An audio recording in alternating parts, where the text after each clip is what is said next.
Gusto ko lang i-share yung nakaraang vacation namin. Ngayon ko lang kasi nagawa itong video. So, ang saya-saya namin ng kaibigan kong si Marilu Dumantay. Siya kasi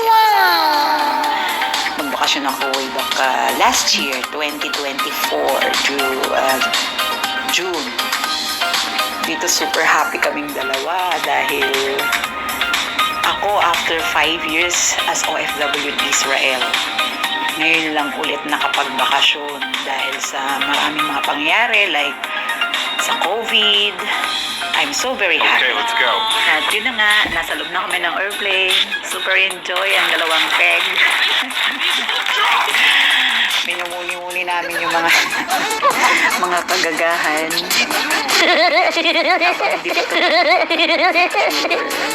Super enjoy talaga. Sarap talaga magbakasyon. Okay, let's go. So, okay dito. Nag-connecting kami sa Ethiopian. So, nag-aantay kami ng flight papunta naman ng Hong Kong. Ang tagal namin dito. Meron yatang 12 hours or 10 hours. Marami kaming kasabay dito mga Pilipino na galing din sa Middle East. So, yun. Kwentuhan muna at nalaman ko na ang hirap ng pinagdaanan nila. Grabe. Bless naman kami ng kaibigan ko kahit paano masaya yung aming pinanggalingan. So, at dito na kami sa loob ng airplane papuntang Hong Kong. Ayan, nagbibiro pa ako dyan. Sabi ko, nasa likod ko si Kuya. So, halos mga Pilipino ang sakay ng papuntang Hong Kong. Waiting pa kami dito kasi marami pang pasok. So, yan, picture-picture muna, video-video. Ay, ang OFW talagang hirap ng pinagdadaanan. Alam mo yun? Kaya, ganun talaga. Kailangan lumaban at tiyaga para sa pamilya. So, eto. Pero super happy naman kapag magbabakasyon. Ayan, yung isa kong katabi dyan, panay ang text lang. Ako naman busy sa pag-video. Relax muna ang mga inday habang hindi pa tumatakbo ang aeroplano.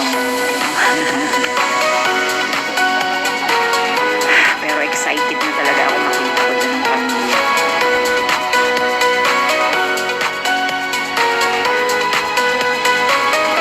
Ayan. At dito super excited na talaga ako dahil malapit na kami bumaba dito ng Pilipinas. Pero alam mo yung excited ka na kinakabahan ka kasi ang dami nang nangyari, ang dami mo nang hindi nakita, ang dami kong iniisip dyan na gano'n nakalaki yung mga anak ko kasi syempre sa loob ng 5 taon hindi mo masabi kung iba kasi yung kita mo lang sila sa video pag nag-video call. Basta ang dami naglalaro sa utak ko dyan. Super miss ko na kasi yung mga anak ko. Kaya yun, harutan pa din to the max kami ni Malo. Ay nako, nakamas pa si Malo. Ayan, panay ang selfie.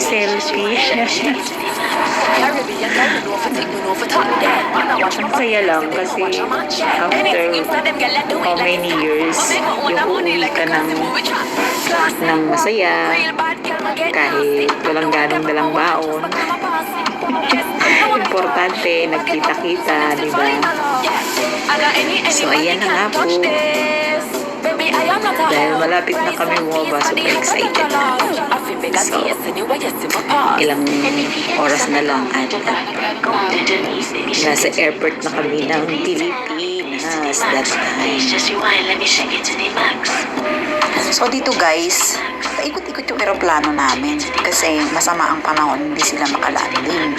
So nakailang oras din kami dito. Inabot kami dito ng 2 hours. Hindi agad makalanding ang aming eroplano. Grabe.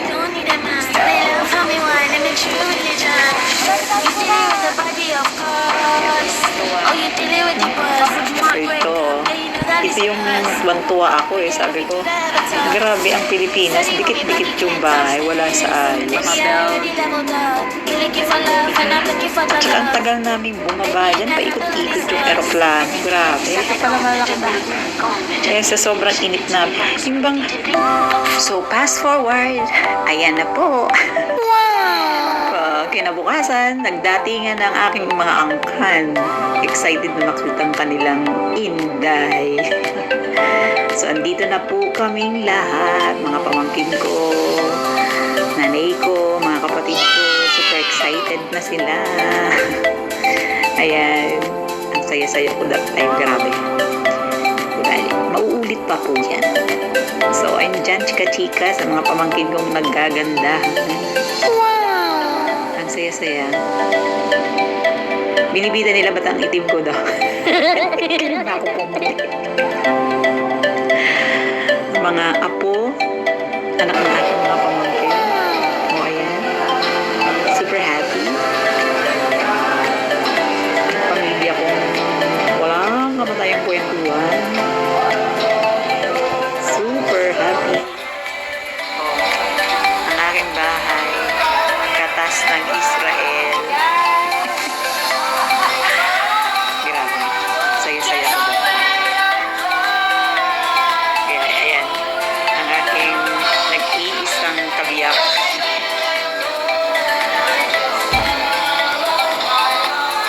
Ang saya-saya namin. Grabe. Kompleto ang pamilya. Nagkakagulo. Yung bang magkita-kita na kayo kahit minsan lang. Super saya talaga ako.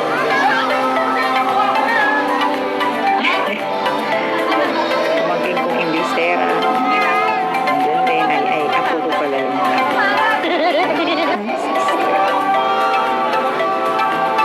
super happy.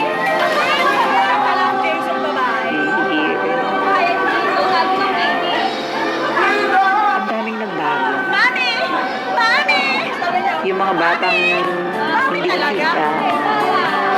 How many years? Ayan. May mga nadagdag na sa pamilya ko. Ngayon ko lang nakita. Anak ko, si Ara. Hello.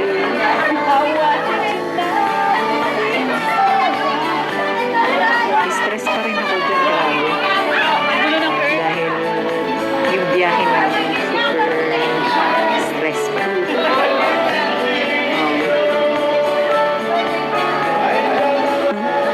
Yan ang kwento ng aking pagbabakasyon.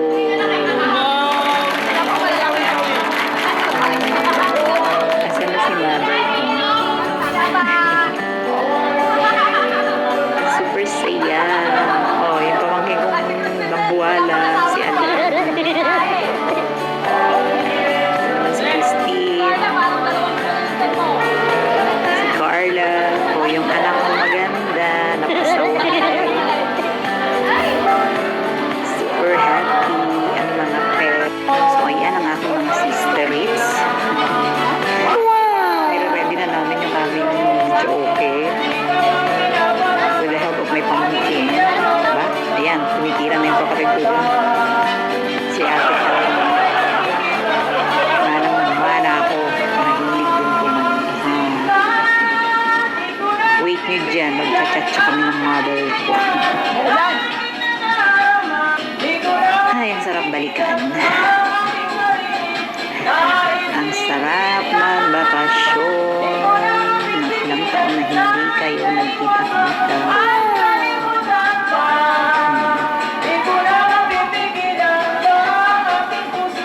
So, ayan. Ang dalaga ko. Panayang selfie.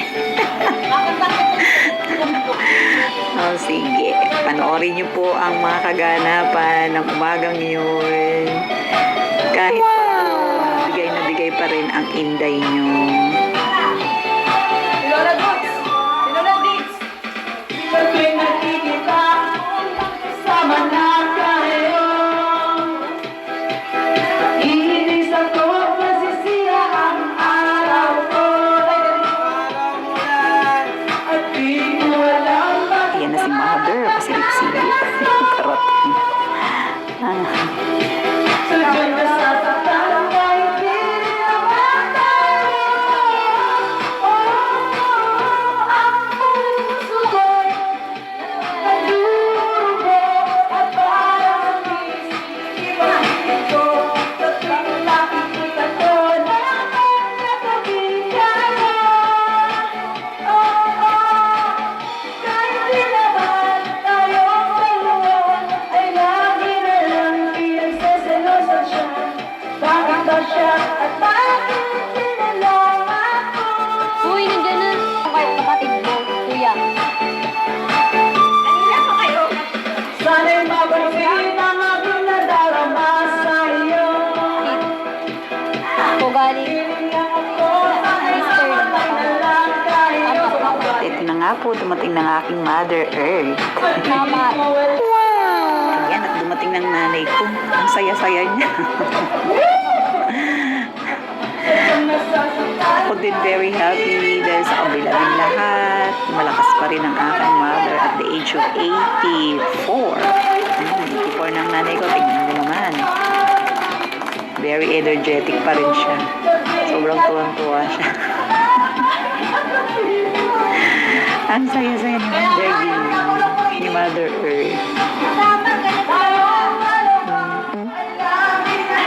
Walang paglagyan ng kasiyahan ng mag-ina. Nagkita din sa wakas. Ganito kasi kami kapag nagkakasama-sama. Maingay, madaldal. Ay naku, walang paglagyan ng tuwa. So tuloy ang saya. Mamaya makikita nyo mag-chat kami ni Mother. Nasaan na si Charles? I-operate!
Ang aking sister na super mahal na mahal ako, si Ate Telma. Sumunod siya sa panganay kong kapatid ng babae. Chacha kami. So ayan guys, yan ang kaganapan. Kinabukasan nung dumating ako, parang hindi ako napagod. Alam niyo yun, yung kahit pagod ka sa biyahe, mawawala lahat yan dahil nakita mo yung mga mahal mo sa buhay. So ganito talaga ang feeling ng isang OFW. Nakaka-relate lang talaga ng nararamdaman ko. Isang OFW. Kasi iba yung feeling na nasa sarili kang nasa bahay ka, kasama mo yung pamilya. Super saya. Sana nga lang, no? Mga Pilipino, maging okay na sa Pilipinas para wala nang nag-aabro. Ang hirap din kasi na ganito, yung aalis ka na naman. Yung parang ibubuhos mo lahat yung saya kasi alam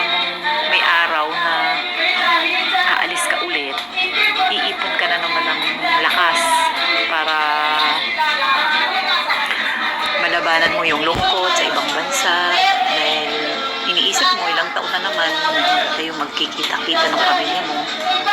So, kaya talagang yung saya mo dito, yung saya ko dito, grabe. Super saya. Hindi ko ma-explain. Nararamdaman ko. Sa haba ng panahon na itinagal ko dito sa Israel. 5 taon. So, ayan, putulin ko muna dito ang aking kwento. Thank you for watching.